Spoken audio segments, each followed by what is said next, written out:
Hello and welcome to another edition of Choose the Challenge. I am LaWanna Bradford with the Bradford Group and principal of the Bradford Group Consulting. And I am so excited because we have a special guest with us today, two-time Emmy Award-winning bassist, Tony Saunders. Tony, how's it going? How are you, LaWanna? So good to see you today.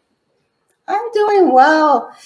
I am excited that you're here joining us on this topic about hold fast to your dreams. And for those of you that may be joining us for the very first time, Choose the Challenge is a platform designed to push the envelope, challenge the status quo, break through barriers so that women and their families can elevate to the highest versions of themselves. Because when we're able to do that, then we can impact our communities, the nation, and the world.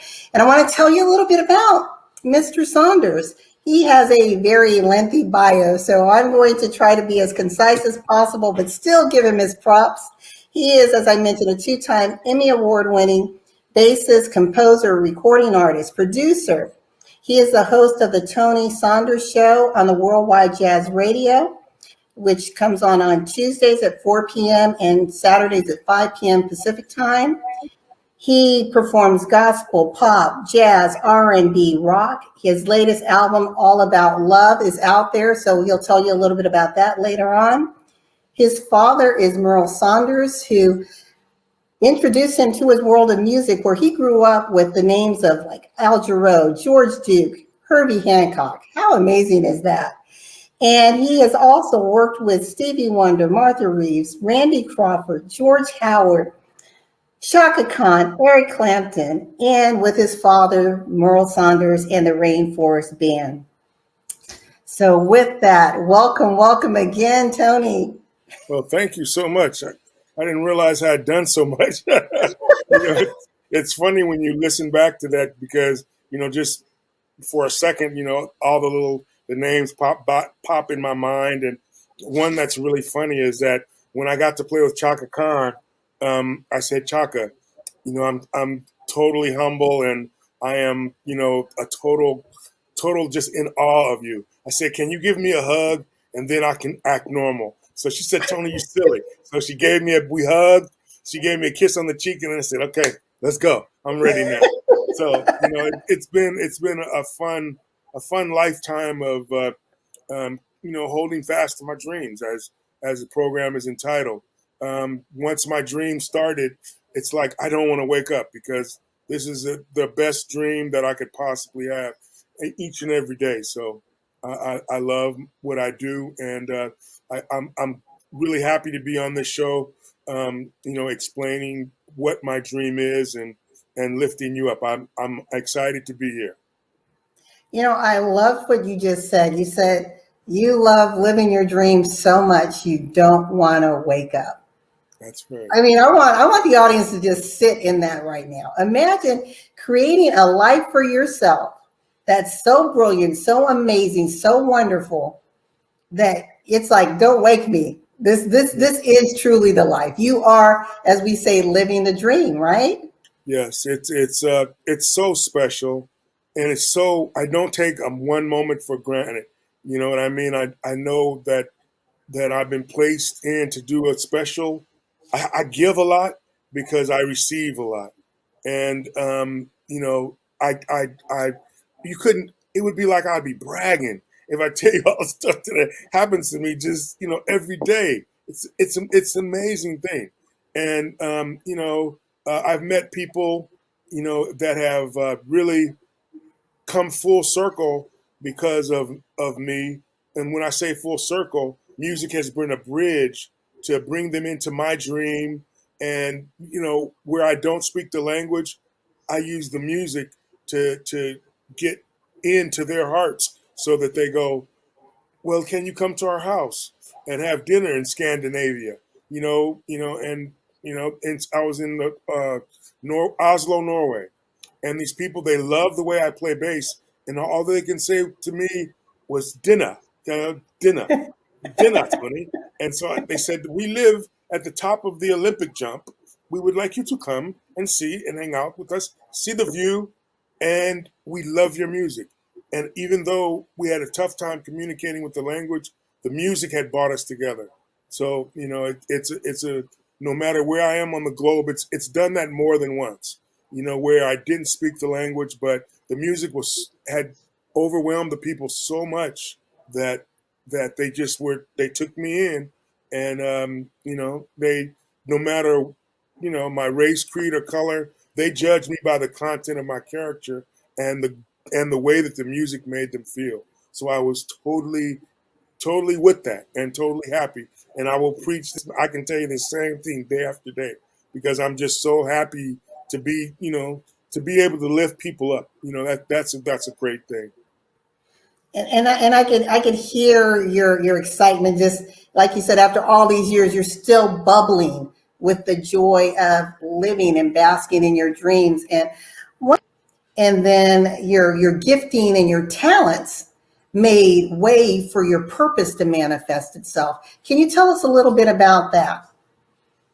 Well, I was very young. I was gifted at playing piano. I started off playing piano, and of course, my dad was in the Air Force when I was born, and so my mom and my grandma, the first few years I was just with them, and of course I was in the choir. They pushed me up in the front and made me sing, and uh, then they had me go to music lessons playing piano. I started playing piano when I was 5, and I played piano to when I was 12, but about 9 or 10, I really got serious. I was in the California Junior Symphony, and I went to the Conservatory of San Francisco, and I was playing pieces, and I knew that I can see how older people, were having a time, because when my dad came back, he started touring, and we would go places with him where he would play, and so we were in Las Vegas before it was when it was still segregated, 1962, where the blacks lived over here and then the strip was down here. I was there the day that Ella Fitzgerald wouldn't play um, in the casinos anymore unless you let her come in the front door. And I was in like the second grade, so I'm going like, I'm saying I'm seeing this, and then I'm seeing this, and I'm around these people. I remember Marilyn Monroe came to those shows every day. It's well documented, and she started to go through the front door at the hotel she worked in, and then all of it started to bring us together, to do that. So first thing that I learned when I was really young, I knew that I loved playing music, and I knew it really young, and I didn't know any. I was it was either going to be music or football because I love those things. Just those were my passion. But and when I was really young, um, um, uh, Dionne Warwick came to my house because her husband played with my dad. Wilt Chamberlain, when he was traded from Philadelphia, not Philadelphia Warriors moved to San Francisco, I think in 65, 66. And he had a record company with my dad. So I'm around Wilt Chamberlain. They have a record company. I knew all the ins and outs. They would bring me to the studio. I'd sit there, and while they'd be doing adult stuff, I'd be sitting there trying to make the controls at the studio work. They said, "Oh, Tony, just go in there, do whatever you want," and they'd go disappear and go have a cocktail or whatever they did. And so I was, you see all this stuff, and then you're just in awe of everything. And as it progressed, I think when I won my first Emmy, when I was 12. I did a play. I was playing bass. First of all, I told my dad I wanted to play bass at 12.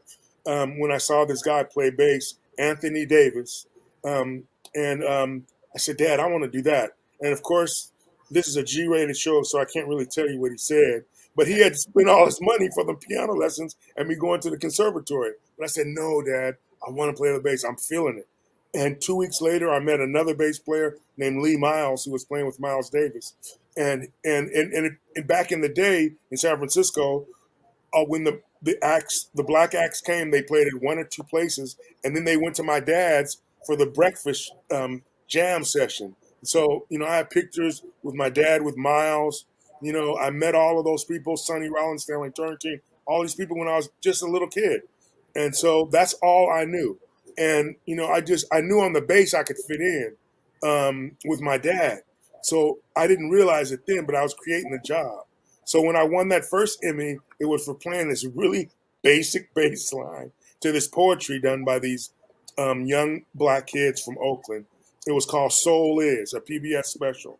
And, so when we got the Emmy, I started thinking, and I was my dad was on Fantasy Records, and Fantasy Records back then in the '60s did all of the Vince Guaraldi music for the Charlie Brown. So I had all of those Charlie Brown pictures. I had all of that stuff all over my house. Plus, I saw Vince Guaraldi all the time recording. You know what I mean? So it was pretty awesome. And then there was this group in that would the first in the daytime they worked in the warehouse, and in the night they practiced. And I liked their music, and then I hung out with their kids. That group then was called the Gollywogs, but when they became famous, they were named Creedence Clearwater Revival. So I'm around these people, these monstrous people, when I was really young. So I really didn't know. Other than I really wanted to play football, I'm always practicing football, but my music is growing at an astounding rate. And my dad, I think when I was 14 or 15, I started really getting serious on the bass. And then when I was 17, I went to play college football for 9 games. I got my block knocked off, and I was told that back then they only had 16 teams or something like that. And I was number 80. So there's only 2 receivers per team. And my friend said, Tony, you're really good at music. We're not saying that you're not good at football, but I was the high school star that went to the college. Okay, I was okay in college. You know what I mean? And I was getting my block knocked off each and every day. But I practiced my bass every day afterwards. And and so I practiced my bass every day. And when after 9 games, I got hurt really bad. My dad said, "Time to come back and let's you play music." So a month later, he said, "Had I been practicing?" I said, "Yes." And a month later, I played my first gig professionally, and I made $300, and I was 17 years old. So Let me say something right there, Tony, because I love your story. But the one thing, and I want people to hear this. So even though we may have a gifting, a talent, you honed your craft. yeah, There was a discipline that was with, again, creating this dream, creating this amazing life. It just, yeah, it part of it fell into your lap by birth, right? Who your father was right. and that sphere of influence. But you had to take accountability and responsibility to say, this is my passion. I really love this, but now I've got to do the work. Yeah, I had to put the work. It was a Herbie Hancock was at my house when I was playing piano and I was practicing, and my dad got on me because I kept drifting and playing my own things when I was really young. And so Herbie made a deal with my dad. He says, "Merle, if he practices for an hour and a half, after that, can he work on his own music?" And if I played you some of the music that I wrote back then when I was 9, 10 years old, you could hear my flavor even in today because you've heard some of my music. You could hear that I still had that. I still have the same vibe that I had when I was a young kid. The music still has the same kind of chords, and it has the same vibe. But yes, I was disciplined every day. I practiced for 2, 3 hours a day on my piano, and then when I started playing bass, I would practice the piano for a couple hours. Then I started practicing the bass for a couple hours. Then I went outside and played with my friends, football usually, but whatever my friends were doing, kickball, baseball. I was a normal kid, but I did. They would laugh at me. Sometimes they would look through the window and go, "Tony, come outside," and I was going like, "Hold on, I got to put in my time." And then they all knew when my music teacher came to pick me up on Fridays. They goes, "Tony can't come out today because Miss Foster's coming to get him, and he's going to go do his piano lessons." And then when they saw me play, they when I started playing at the high school dances and stuff like that, they said, "Wow, Tony, you're really good." And what's really funny now is some of them, I've been playing bass for 50 years, right? Some of them come to my gigs and they go, "Tony, when did you switch from piano? And I said, like when I was in high school 50 years ago, 51 years ago. And I said, Tony, I want to jump in here because I love this because I used to play piano. oh, really? Obviously, I wasn't disciplined. Well,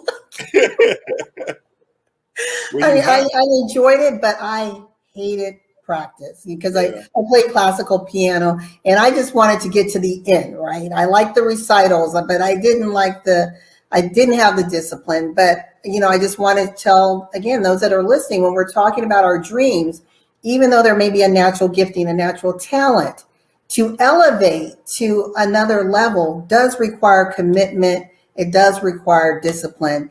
And I want to go into something else, Tony. We hear people say, I intend to do A, B, and C. So we can have all the intention in the world, but not have the level of commitment that we need to make it happen, to make those dreams come to reality. We know people are, they're busy doing the visioning boards, the affirmations, but yet they're still spinning their wheels in the same place, doing the same thing year after year, but they intend, but they don't move forward. What do you have to say to that? well, it takes a special discipline to know what you want to do. And it takes a special discipline to hone your craft. If whether you're a painter, you've got to spend time with it. And even if you work at a regular job, if you work for a telephone company, if you like your job, you want it to make it go faster, you're going to get good at it and know the shortcuts at it. So you're going to put in some time to do whatever it is. So I figured at an early age, why not do it? Why not put in the time to something that I have fun with? You know what I mean? And lots of hours of practice. I was a late bloomer. I never went on dates in high school because, I was with my dad at gigs. You know what I mean? I was learning how to play my craft. So, I never went out on a date until I got to college. And then after that 9 weeks of playing football, then I went back to playing just music. So it was back in the shell, back in the little cubicle. But it does, even now today, I have to practice every day to still keep working on getting better because now I have to compete with people that are 10 years younger than me, people that are 20 years younger than me, people that are 30 years younger than me, people that are 40 years younger than me, and people that are 50 years younger than me. So that's 5 generations of people that I have to compete with. But in order to get the job, I still have to be the best. And in order to get what I demand, you have to put in the time. And the examples that I had were people that had made it. So I knew that if I wanted to live a certain kind of way, I knew at an early age, when I would clean up Wilt Chamberlain's house, and Sly Stone, I would walk Sly Stone's dog, Stoner. I wanted that lifestyle. And I wanted to be able to drive a nice car, have a nice house. I wanted to be 7 feet tall, but that didn't work out. but I saw all of those things. But you know what else that I saw? I saw how these people were really nice people, and they too, they dreamed. Everybody was always a giver. You know what I mean? So it seemed like to be successful, people were giving, and that it would come back to you. And I know that it's come back to me tenfold, and I know that I'm blessed, and I keep this attitude every day. You know what I mean? I want to jump in because you mentioned going back a little bit to even now, all these years later, as proficient as you are, as talented, you're a master at your craft. So I don't even want to say proficient. You are a master at your craft. That you still practice every day, and that is so important. That whatever I think when we're really living in that purposeful life, whatever it is, we don't get tired in our doing, right? It brings us joy. It fuels us. And so for those of you that are struggling with, I don't know if this is my dream or not, or because of the pandemic, you've done that pivoting and you jumped on someone else's bandwagon. I want to challenge you to take a look and ask yourself, Is that truly your passion? Because when you are wedded to your why and to your what in life, nothing can tear you from it. Like with me, I love music, but that wasn't my purpose and my why. As you can see, there's Tony and then there's me. And like you said, you continue to practice. And every time I go home, I jump on the piano, but my sight isn't good, as far as reading the music. It's not like it used to be. And my fingers have lost the level of dexterity that they once had. So it does take, like you said, no matter what it is you're doing, what type of job, what type of trade, what type of craft, you have to continue to exercise that mental muscle, the physical muscles, the emotional muscles to stay on top of your game. Yeah. Since we're talking about the pandemic a little bit, what did you do to stay on top of your game? Because I know the music industry was hard hit, just like many others. What And did you do? one day you're working, and my CD release party for my CD before this new one for Sexy Something was on 3/20. The weekend the whole world shut down, where we had to stay inside. So I went from one day just being, yes, this is my new CD. I'm so happy, and it's good. I'm so happy. I think Rock Steady was the single, and I'm going, yes, Rock Steady. And I went outside, and there's nobody outside. I drove to San Francisco. It's about a 20-minute, well, it's a 40-minute drive usually from my house in traffic. I drove to San Francisco in 20 minutes. There's nobody on the streets. There's nobody. And so, because at first it didn't get through my head. We are shut down. Stay inside. You know what I mean? And so I didn't get to have my CD release party. So I was bummed about that. But the music, I still kept getting the music heard, and the music was doing well on the charts. And then so I started off.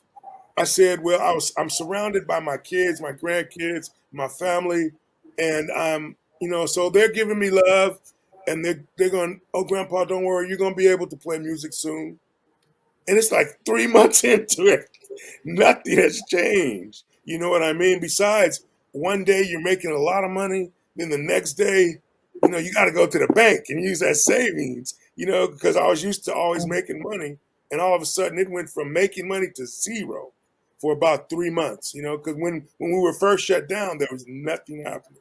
Nothing happened. The music industry, all the bartenders, all the conventions. I was working. I was working conventions and doing music for people from conventions at least 2 or 3 days a week. And that was like easy money. And it was like, oh my God. So I was totally shut down. So what did I do? I came down here to my studio, your favorite place, with my stickers, with my banners in the wall. And I stayed in here, and I started on a new project. I said, well, I'm just going to keep writing music. You know what I mean? That's what I do well, because I couldn't turn in anything to TV shows or nothing. You know what I mean? So what do I know how to do well? I ride my bike and I can do music. And so I started a new CD. The CD is named All About Love, but it started off being called In the Meantime. Because in the meantime, I'm sitting here in my studio doing all this. So there was really no work for about 9 months, about 8, 9. Yeah, it wasn't until probably November of last year when we started to break through. Or no, it was probably September, October, November. It's somewhere in there. It started breaking through. But I had been doing the CD. And ironically, this guy from a record company called me and said, hey, Tony, I heard you're looking for a new label. You know, when you finish, can you present it to us? So I said, yeah, right. Because I'm still going. There's nothing happening. But I'm driving back and forth between San Francisco and LA getting my project done. I worked in a small group of people. There were about 12 people, and we all stayed safe. We all wore a mask, and we all got our. Well, now we've all got our shots and stuff. So, but I stayed with the same people. We didn't really let anybody else in the circle. And but I got a whole, and all of the songs were about celebrate you, the look of love, Falling in Love, I Love You, Forever Yours, All About Love, Unlimited Access, everything to do with love, because love got me through this. And when my granddaughter comes in here, she comes in the studio, she picks up this shaker right here, she goes, Grandpa, song. She's 2 years old. She goes, Oh, song. I want to hear song. And then her and my 4-year-old, my 4-year-old has a little guitar. They get these shakers in the guitar, and they like what I do, and they want to hear. And so that is what got me through it more than anything. And then the jobs start coming back. They're still coming back, but it was the way that I got through it. And then one day I woke up and I just said, you know what, I'm going to name the CD All About Love. And then because love has gotten me through the pandemic, family love. There's a lady that when I used to ride my bike every day on the street, I see her every day at the same time on the same corner. So finally she flagged me down. She said, we should talk. We see each other every day. And so I developed a community of people. I rode my bike. She walked 6 times a day. You know what I mean? And I rode my bike twice a day. And, it was just, that helped me get through the community. And then with work picking back up when the TV studios opened up again and started making TV shows again, I was like a sigh of relief. And then that guy called me back again. He said, Tony, I still want your record. Where is it? And I said, 2 weeks, I'll be finished, 2 weeks. And this guy was the most fair with any deal I've ever done. You know what I mean? He read every line to me, sent me in advance like the old days, you know what I mean? And said, I want your project. And their label is treating me like royalty. And, I'm really thankful. So I stayed with my passion and my dream of playing music, and that got me through this. But it was scary for a little while at first, because what was I going to do? But sit right. here, you know what I mean? Have to shut down. Just when I got to the cruising part of life, I'm going, oh my God, we can't Right. go outside. Not now. I worked all my life to get here. I just had got a letter from the union, because you have to have 40 years to retire from the union. So I'd been in for 40 years for a while, but I wasn't able to be a lifetime member. So the day I got this lifetime membership, you're old enough now, ta-da! It's like, but we got to shut down the world. So I was like, OMG. But, hey, I thank God that we're pulling through this. Hopefully, we'll all get on one accord, and Yes. we'll do the right thing. And, and 80% of California is vaccinated. So, and I know in my community, it's 70%, where I live. And I live in a nice neighborhood that, but everybody everybody cares about each other. So, it's about caring. And it's not just about, the vaccine doesn't make you sick. It's the same thing back in the day when they told us that we had to wear seatbelts every day. We had to do it. You know what I mean? And there's some things that hopefully we're gonna get the United States. I'm praying that they get on one accord, and we're on a mission to make it so that we can all be around each other again. Because this is the greatest country on earth, because of the mixture and the, what do you call it? The melting pot that Yeah. this is, where we have everybody getting along with everybody. And it's a great thing, and we should definitely get on. When I was looking at this weekend, all of the football games. Now, they had audiences, right? College and pro football, right? Now, are those super spreader events, or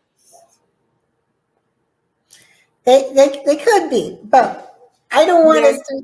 Okay, we're not spending any time on that, but I'm Yeah, just saying, hopefully. they could be, and I would like to turn it over to you for the last 5 minutes, Okay. because where you're leaving off, it just talks about the power of music and the power that all of our artists, whether it's musicians, whether it's in the theater, have a gift of bringing us together as humanity.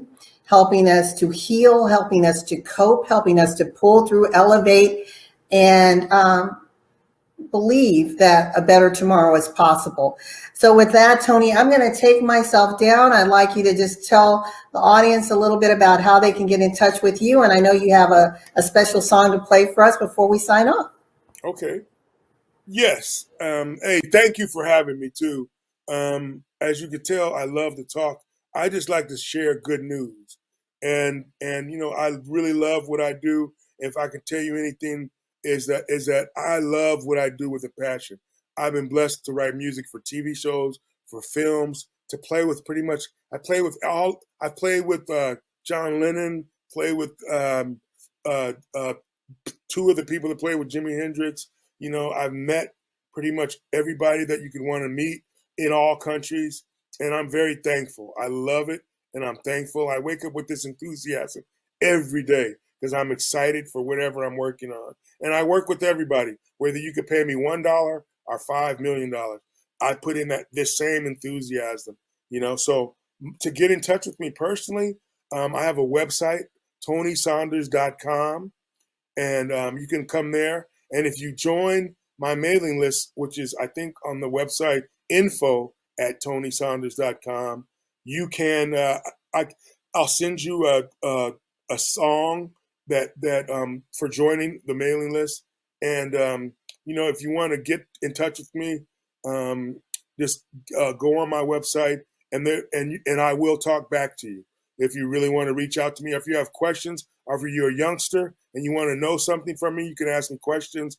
I am a willing giver of information. So I'm not somebody that has reached a point in his life where I'm cool and I want to do this. No, because some of my students that are just playing bass for 3 weeks, they'll play something and I'll go, hey, do that again, because I want to learn something. You know what I mean? I'm always a learner, and I'm a cheerful giver, always. All right, all right. And I've loved being here doing this interview. I'll play you some of a song that I wrote just a little while ago. It's called "Celebrate You," and that's celebrating you.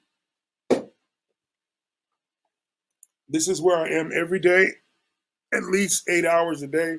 I'm in my studio, and you know, I love my life. I wouldn't trade it in for anything.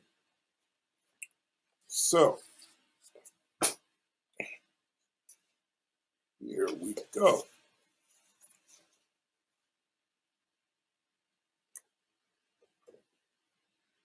Yes, I've been playing bass for 51 years, and I still do play piano. I write music on the piano and on the bass, but I love my bass. Alrighty.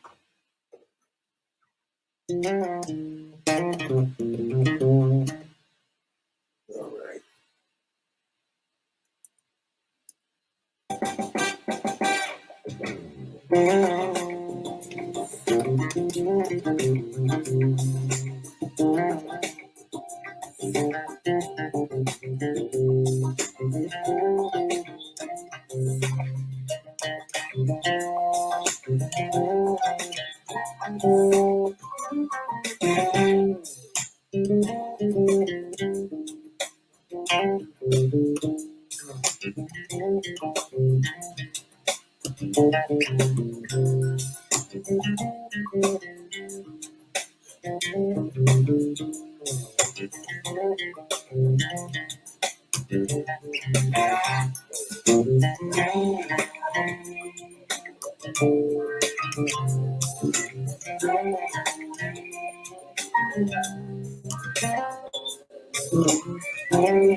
Yeah.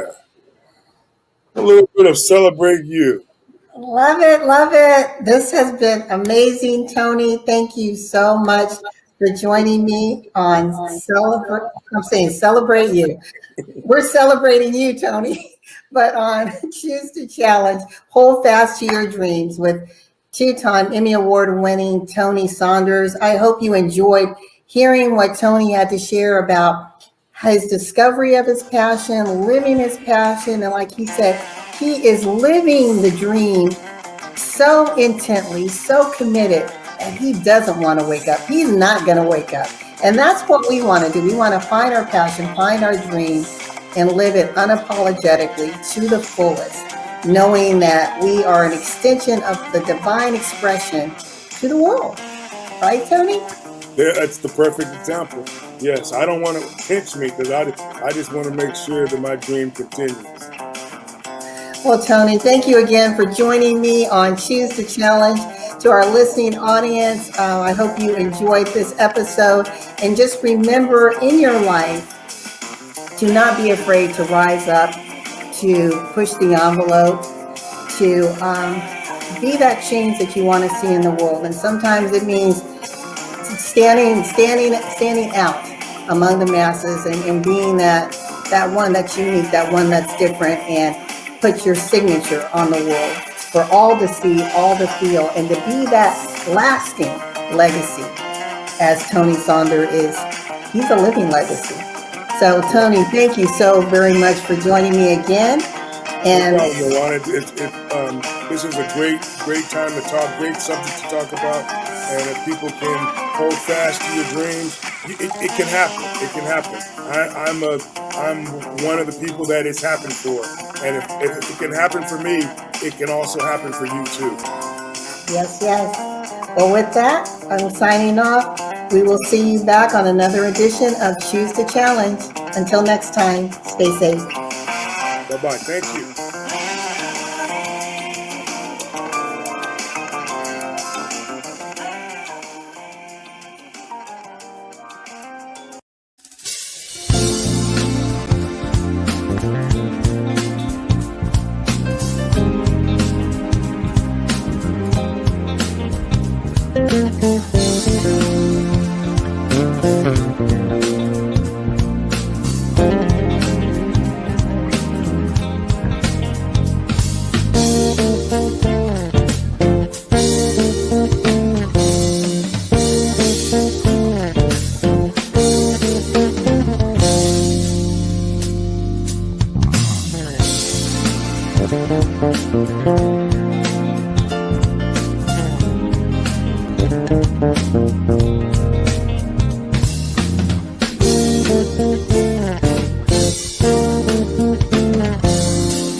you want to make a difference in the world and learn how to be a conscious, courageous leader, join Burge Smith Lyons, CEO and founder of Essence of Being, Inc.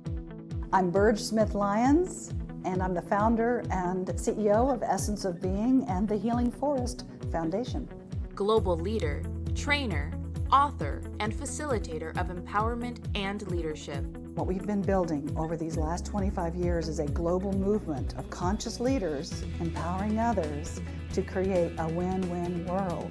Burge and her Essence of Being programs allow the participants to feel more inspired and ready to create the win-win world. You take action anyway. That's courage. Commit to something even though you doubt it, and take action anyway. Are you ready to take action? First of all, you have to have a desire in order to want to transform. Something's maybe not exactly the way you want it in your life, in your business, in your relationship, in your purpose. She is extraordinary, beyond most of the speakers that you will see. Burge kind of walks on water because she's always able to get to the heart of everything. Met Burge and I was just blown away. But sometimes you have to trust just a little bit in order to cooperate. How many of you have lost trust? Yeah. Okay, well, we'll help you get it back. Maybe they've lost faith in others or themselves. Sometimes you just have to get back to the roots and say, I matter, I'm important, and I make a difference. They can go out and be the best they can be, to be the conscious leaders that they know that they are. If you want to change your life, and if you want to make a difference in this world and you know that you matter, then come play with us in our sandbox of Essence of Being.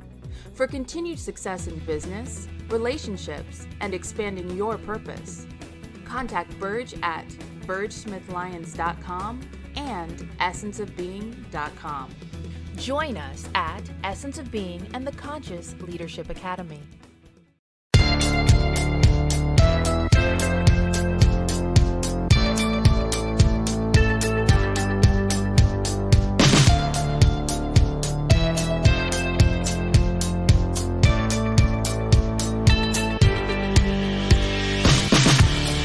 Good Friday, everyone. Your real worth isn't defined by your net worth. What makes you valuable is how you use what you have been given.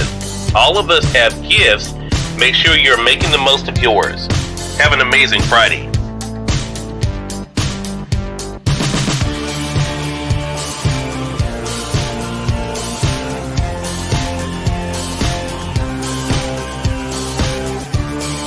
It is now the bottom of the hour. I'm excited to welcome Nancy Matthews to our program today. Nancy is an author of a book. I'm going to go ahead and highlight it in the carousel for you guys. There it is, The One Philosophy. I want to talk to Nancy not only about the re-release of the book, but also what it's been like for her to share the message with all of you guys. Nancy, great to have you on with us. Hello, hello, hello. So happy to be here.